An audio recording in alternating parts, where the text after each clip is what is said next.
Fernand, c'est une personne qui a 78 ans, qui me racontait son histoire et son vécu lorsqu'il était jeune. En fait, il s'amusait avec ses copains à aller voir, à aller retrouver sa mère qui était au lavoir en train de laver le linge. Et lui, il était avec ses amis en culotte courte et en fait, il s'amusait à jouer dans l'eau avec les cailloux, etc. Et donc, quand il me racontait son histoire, en fait, c'était comme un souvenir, une émotion qui était présente et qui était pleine de joie. Et il me racontait qu'il entendait sa mère au loin sourire, en fait, et parler avec d'autres femmes. Et en fait, du coup, j'ai interroger d'autres personnes qui avaient vécu un petit peu les mêmes choses et il se trouve qu'effectivement à l'époque c'était les lavoirs étaient les lieux de rencontre entre ces femmes, le lieu où on racontait les potins du coin, où la communication entre les villages passait finalement, et c'est là qu'ils apprenaient les uns les autres plein de choses, et aussi le lieu où on prenait soin de ce linge où en fait, à cette époque, on avait moi, je me souviens encore de ma grand-mère qui me disait, on avait le linge de la semaine et puis le linge du week-end, quoi, et on en prenait soin. Et quand il y avait un petit trou, fallait le raccommoder. Et donc, voilà, ça m'a... En discutant après avec des collègues d'Envol et quelques artistes, voilà, il est apparu qu'effectivement, on n'avait plus, en fait, il y avait des choses qui étaient perdues autour du linge, du vêtement, autour du lien social qu'on retrouvait différemment. Et aussi, ces eaux qu'on a sur notre territoire, là on a plein de rivières, on a plein de lavoirs, et parfois on les voit sans les regarder vraiment. Et du coup, voilà, je me suis dit qu'à travers ce poste de coordination de ce tiers-lieu, un tiers-lieu c'est un lieu de rencontre, et bien pourquoi pas proposer un projet autour de l'eau, autour du linge et surtout autour du lien social qui est le cœur même d'un tiers-lieu. Et bien sûr, avec tout ça, vu que ce tiers-lieu est entre autres sur le lieu de Centrale 7, l'intention c'était vraiment d'utiliser l'art comme outil et vecteur de relations et d'échanges et de valorisation de tout ce patrimoine et ce thème de l'eau, en fait. Que le projet, l'occasion d'agir est né parce que voilà, les constats d'aujourd'hui, c'est comme je vous le disais, l'eau, on n'en prend pas trop soin. Et le vêtement, clairement, on prend, on jette. En lien avec Saint-Vincent-de-Paul, Emmaüs, on voit qu'ils sont débordés de vêtements, qu'ils ne savent pas quoi en faire.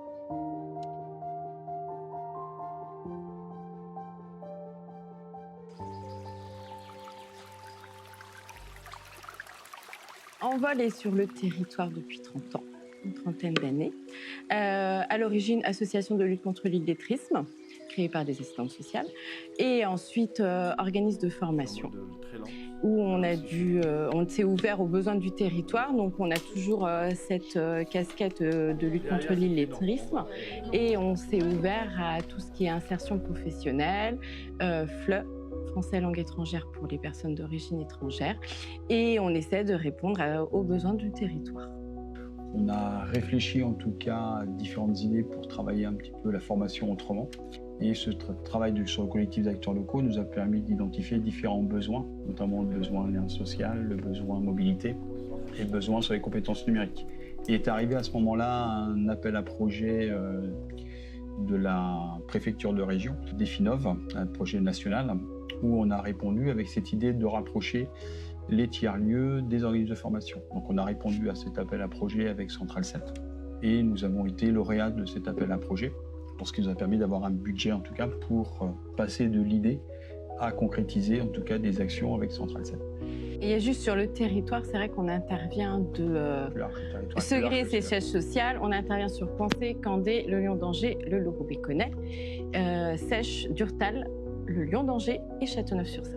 On accueille les jeunes à partir de 16 ans déscolarisés jusqu'à pas d'âge.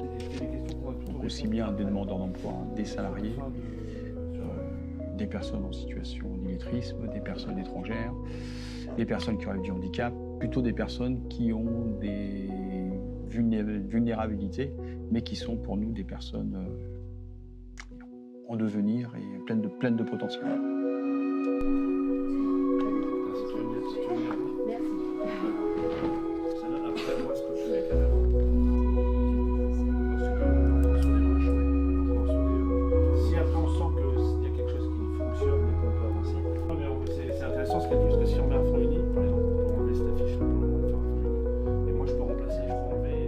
Dans ce projet sur l'eau, c'est aussi l'occasion d'apprendre autrement, mais de rencontrer aussi d'autres personnes, d'autres savoirs, et de reprendre confiance, estime d'eux-mêmes, et d'agir en tout cas sur leur quotidien et dans leur vie. Et le projet, il a en tout cas cette dynamique qui est aussi intéressante. En tout cas, c'est un levier intéressant pour que les gens se croisent, se rencontrent, qu'il y ait cette dynamique en tout cas, et que le projet de tiers-lieu avec Central 7, il n'est pas que pour le entre-soi entre Envol et Central 7, il est aujourd'hui beaucoup plus large.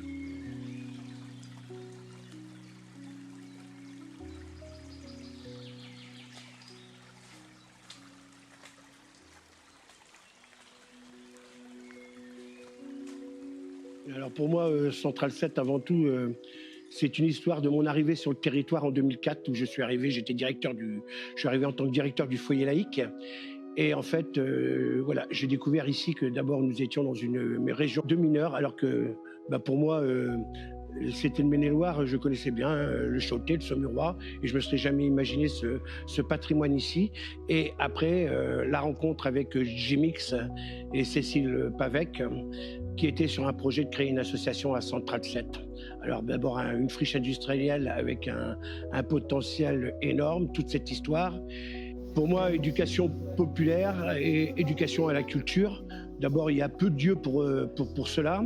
Et en effet, en rencontrant Jimix et Cécile, voilà, Central 7 d'ailleurs n'existait pas encore en 2004. Je les ai d'ailleurs accompagnés pour ça, pour la professionnalisation. Mais c'était quand même une opportunité de permettre à des jeunes de notre territoire, qui ne sont pas toujours dans des milieux très aisés, de pouvoir accéder à la culture en pratiquant avec les ateliers qui étaient proposés par les artistes de Central 7. Le rôle de Central 7 sur le territoire, c'est pas le rôle. En fait, il en a plusieurs.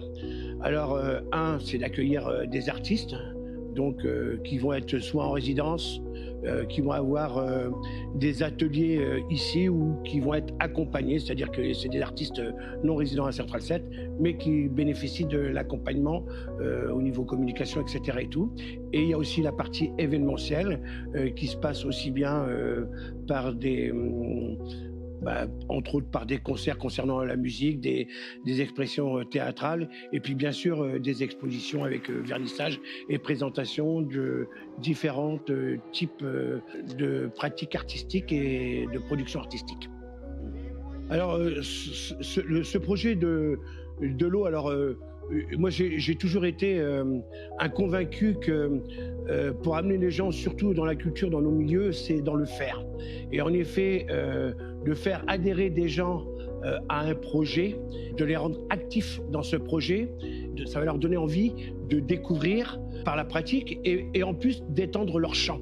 C'est-à-dire de vouloir aller plus loin. Parce qu'au départ, ils vont peut-être commencer par une petite chose, et puis après, en commençant à pratiquer, ils ont envie d'étendre leurs connaissances, de rencontrer des univers, voilà, et ça c'est très important. Et en effet, en plus, alors l'eau, avec, je dirais, toutes ces symboliques, puisque tout le monde est concerné par l'eau, et en plus, je dirais, dans la multitude des partenaires qui peuvent s'associer à ça, en passant je dirais, de l'école maternelle à l'EHPAD.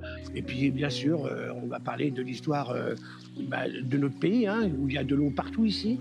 C'est l'Anjou bleu, c'est les mines, mais c'est aussi tout le côté fluvial, etc. Et puis, en effet, tout ce qui était sur la médiation entre autres sociale, avec entre autres l'histoire des lavoirs, où moi qui suis un petit jeune maintenant, j'ai encore souvenir, pas ici, mais quand j'étais dans le Chaudet, dans le village où j'habitais, de Madame Lepin qui était avec sa brouette et qui allait encore laver son linge au lavoir, et en effet tout ce que ça pouvait provoquer comme rencontre.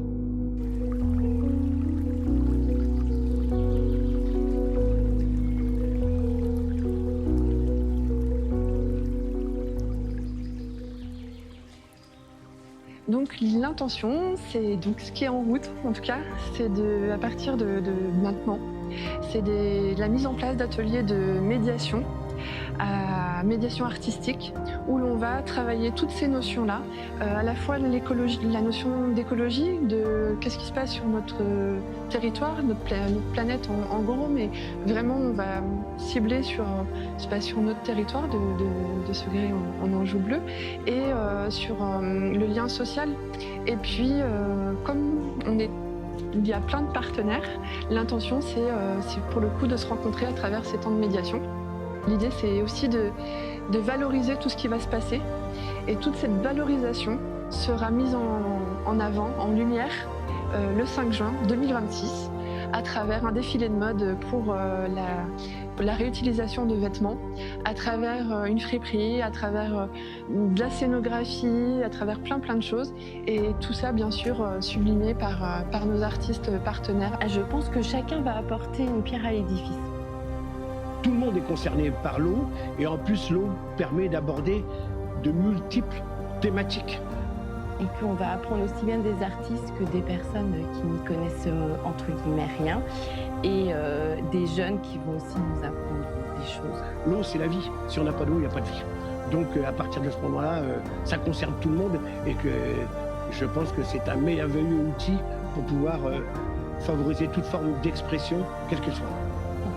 Je pense que ça va être un beau projet sur une thématique qui parle à tout le monde. Je dirais que ce serait une aventure humaine, un temps de partage et un temps où chacun, avec sa différence, peut vraiment trouver sa place.